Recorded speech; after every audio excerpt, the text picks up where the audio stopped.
తో ఈరోజు ప్రభుత్వం పరిపాలన కొనసాగిస్తూ ఉంది. నిజంగా చూస్తే చాలా బాధ కలిగించే విషయాలు ఇవన్నీ కూడా. ఎక్కడైనా కూడా ఒక ప్రభుత్వం ఏర్పడిన తర్వాత ఒక ప్రభుత్వం 12 నెలల పాటు ఒక బడ్జెట్ ప్రవేశపెడుతుంది. ఆ బడ్జెట్ కూడా 7 నెలలు 12 నెలల కాలంలో ఏకంగా 7 నెలలు రెగ్యులర్ బడ్జెట్ కూడా ప్రవేశపెట్టలేని అధ్వానమైన పరిస్థితిలో ఈ ప్రభుత్వం ఉంది అని అంటే 12 నెలల కాలానికి ప్రవేశపెట్టే రెగ్యులర్ బడ్జెట్ ప్రవేశపెట్టాల్సింది పోయి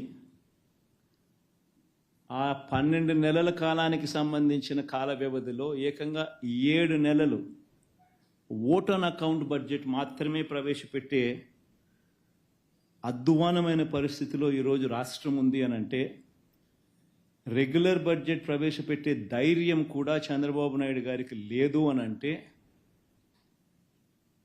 ఎంతటి దారుణమైన పాలన సాగుతూ ఉంది అని చెప్పడానికి ఇది ఒక గొప్ప నిదర్శన. నిజంగా రెగ్యులర్ బడ్జెట్ అంటూ తాను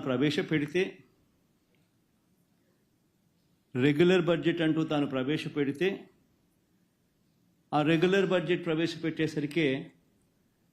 తాను ఎన్నికల వేళ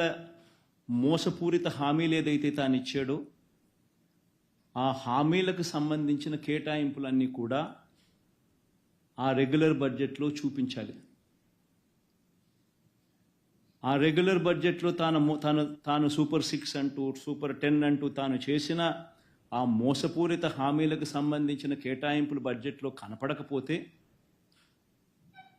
ప్రజలు రోడ్డు మీదకి వస్తారని ప్రజలు గలం విప్పుతారని అని చెప్పి ఏకంగా ఆ పరిస్థితి రాకూడదు అని తాను రెగ్యులర్ బడ్జెట్ ప్రవేశపెడితే ఆ రెగ్యులర్ బడ్జెట్లో volume 6 volume 5 which talks about రాష్ట్రానికి సంబంధించిన అప్పులు ఎంత ఉన్నాయి, స్టేట్ గవర్నమెంట్కి సంబంధించిన గ్యారంటీ డెట్ ఎంత, ఇటువంటి అంశాలు కూడా ఆటోమేటిక్లీ మెన్షన్ చేయాల్సి వస్తుంది. ఒకవేళ మెన్షన్ చేస్తే తాను అబద్ధాలు చెప్తా ఉన్నటివన్నీ కూడా ప్రజలకు తెలిసిపోతుంది అని అది కూడా చేయలేని అని